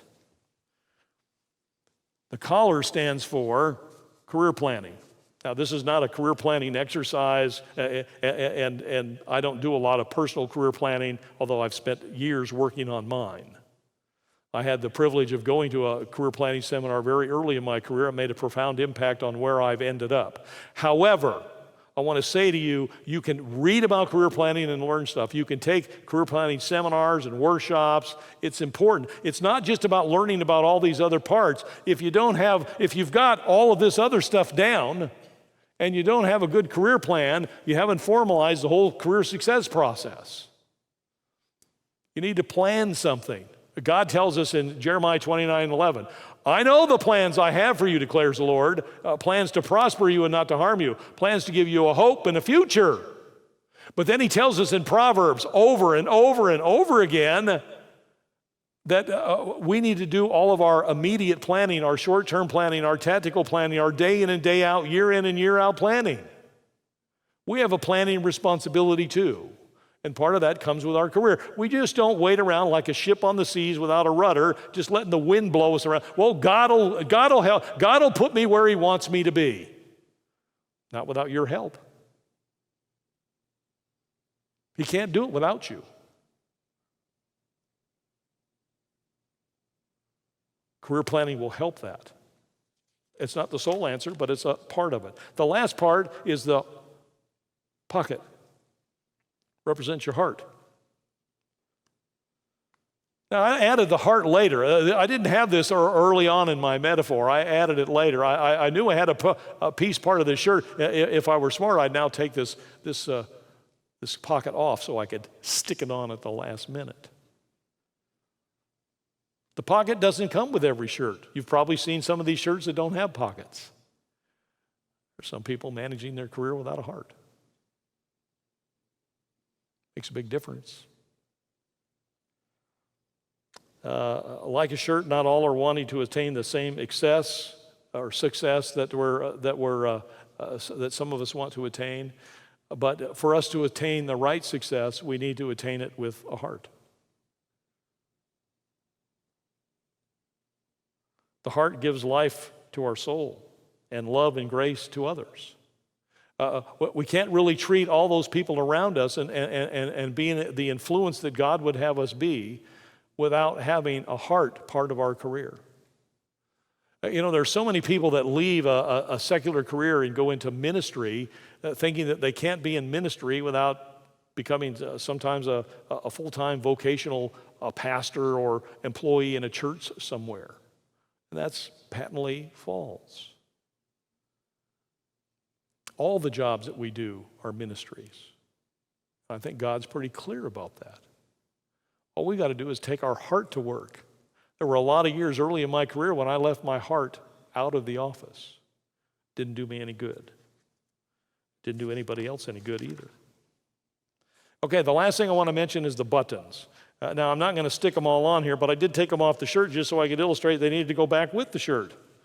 I'm going to just set them right there, Steve. You really can't make this shirt totally functional without the buttons. They're little, they may seem inconsequential. I mean, you could kind of put it on without the buttons and hold the two fronts together and you'd say, oh yeah, that's a nice shirt, Steve. You're all finished up with a good shirt. But until you can button that puppy and button it up with all the buttons, see, you don't have a complete career success system. You don't have a complete shirt. You don't have a complete solar system. Now, I've got, in my seminar, I talk about 52 buttons on this career success system. There's 52 of them. These are buttons that I've been identifying since my early years at Disney, since I first started studying careers, well, even back when I was in college. Disney was one of my first career studies. Had a chance to meet the man a month before he passed away. These buttons are the meat, they're the morsels, they're the immediate help, they're the coup de grace, they're the energy that gets your career moving. They're the things that get momentum going in your career. All this other stuff positions you, heads you in the right direction. It's the buttons that make the difference. It's where the rubber meets the road. And I'm going to share one button with you in the few seconds we have here, okay? And the one button is career success factor number 18. But first, let's give Steve a hand. Thank you, Steve. Good job.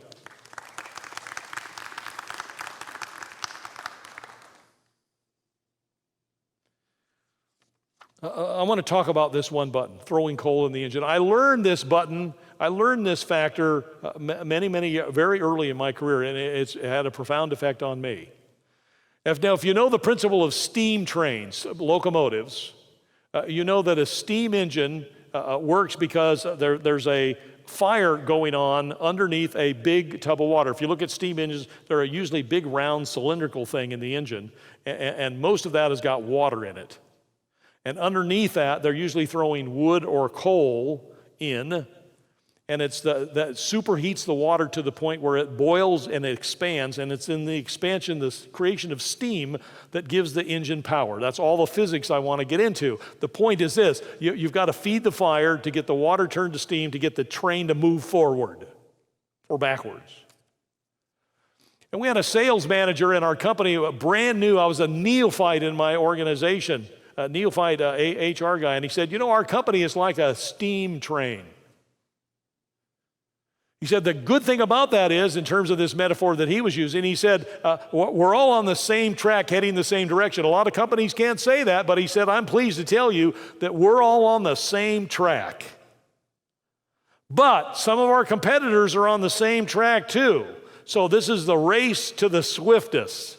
Not only do we need to be heading in the right direction, we got to be faster than they are to stay ahead of the competition. He said, we've only figured out one way to do it. Every single employee has got to be in the engine. They cannot be back in the passenger car going along for the ride. We give every employee a steam shovel, a coal shovel. And with their own personal coal shovel, if you can imagine the chaos that this might conjure up in your mind, every employee is up in the engine throwing coal in the engine. If you're not seen as somebody that's adding fuel to the fire to move your train, to move your organization, to move your company, your job, your department forward, you're extraneous, you're unnecessary. And this man's name was Owen Stainer, and I dedicate this session to Owen because it was such a wonderful, wonderful lesson. Because Owen said, now I was brand new with the company. Owen had already been with the company 25 years. I was 25 years old, which meant he had started with this company when I was born. And he had learned this principle. He said, this is so important that we all get the fact that occasionally somebody will go back and sit down in the passenger car, pick up a newspaper, kick up their feet, think that they can go along for the ride.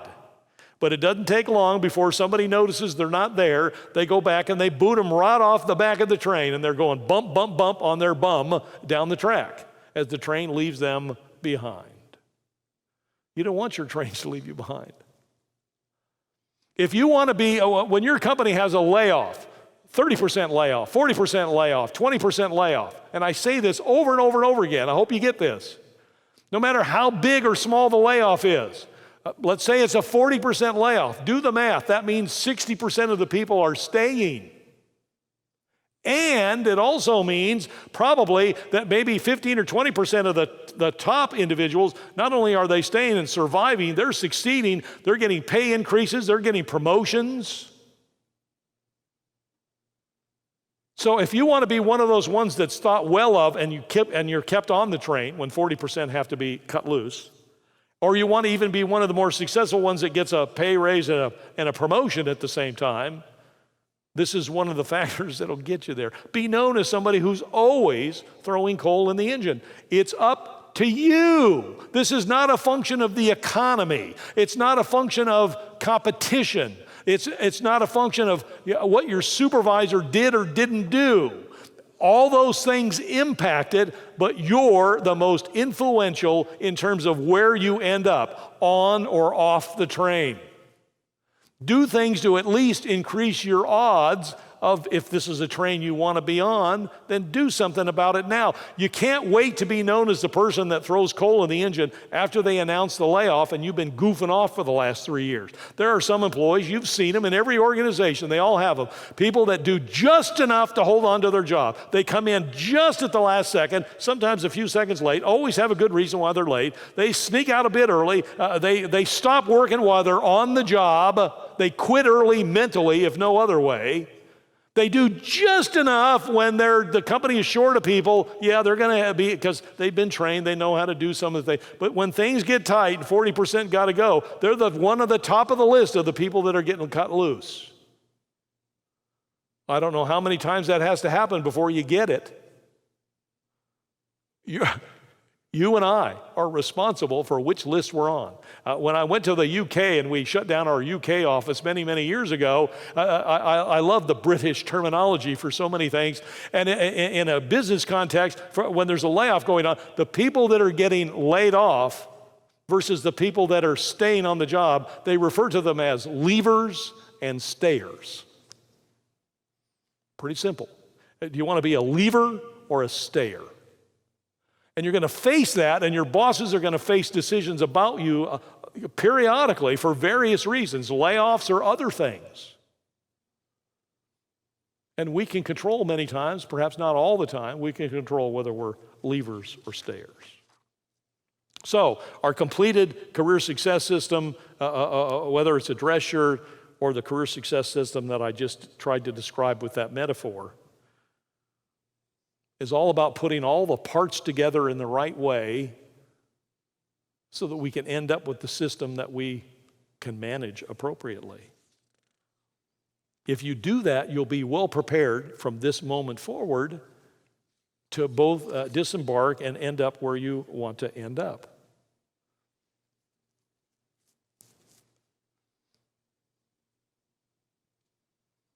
Define your dream, achieve your goals. It's all up to us. Share one last piece with you. This is something written by Roy Lesson. Roy wrote this. This is based upon Colossians 3:23. If you'll just bear with me, and then we'll leave. This is called "As Unto Me." Others may not notice your efforts or give you recognition for something that you've done. The credit may even go to someone else. Do it anyway as unto me, for I am pleased by your service and will honor your obedience. There may be times when a job you have done will be rejected. Something you have prepared may be delayed or canceled. Do it anyway as unto me, for I see all things and will bless the work of your hands. You may do your very best, but have your labors fail. You may sacrifice time and money to help someone to receive no words of appreciation. Do it anyway as unto me, for I am your reward and will repay you. There may be times when you go out of your way to include others and later have them ignore you. You may be loyal on your job and still have someone promoted ahead of you. Do it anyway as unto me, for I will not fail you or make you ashamed. You may forgive others only to have them hurt you again. You may reach out to bless others only to have them take advantage of your kindness. Do it anyway as unto me, for I know your heart and will comfort you. You may speak the truth but be considered wrong by others. You may do something with good intentions and be completely misunderstood. Do it anyway as unto me, for I understand and will not disappoint you. There may be times when keeping your word means giving up something you would like to do. There may be times when a commitment will mean sacrificing a personal pleasure. Do it anyway as unto me, for I am your friend and will bless you with my presence. Colossians 3:23, I've quoted this so many times. To me, it's a fundamental principle about our lives. The operative word is the first word in the verse, Colossians 3:23. Whatever you do, do it with all your heart as unto the Lord. Whatever you do, working on a job, raising your kids, pulling weeds in your yard, talking to a neighbor, driving down the highway, cutting people off, whatever you do it as unto the Lord. It's how He would have us live our lives, and certainly important when we're being impacted by and impacting so many people in their careers. Okay, next week, session 12, you know what that's all about? We've got a panel. We have 4 expert panelists coming. I want you to start writing down your questions, please. Start writing down your questions, please. I would encourage you to write them on cards or small sheets of paper. We're going to provide microphones out here in the audience for you to ask. The entire evening is set aside for you to ask our panelists questions, and you're going to be delighted with the 4 people that are showing up. So prepare your questions. Anything in the job search arena, any struggles that you're having, any difficulties, any things we've taught that you're still struggling with, now is the time to get someone else's considered professional opinion, and we've got 4 pros coming to join us. Let's close in prayer. Father, thank you so much for each of these that have come tonight. Be with each of them now as they go. Give them travel mercies and safe journey home. Father, just bring them all back for this next session, our concluding session, number 12. Be with them during this week. Give them a productive job search week that they might focus on the things that you find important, that they might focus on the correct things to do, that they might not put off those things that they've been putting aside because they were a bit uncomfortable, but they will step out in power and in love with the power and love that you provide for them, using the self-discipline that comes out of 2 Timothy 1:7. We love you, Lord, and we thank you for all that you're doing for us. In Jesus' name, amen. Thank you.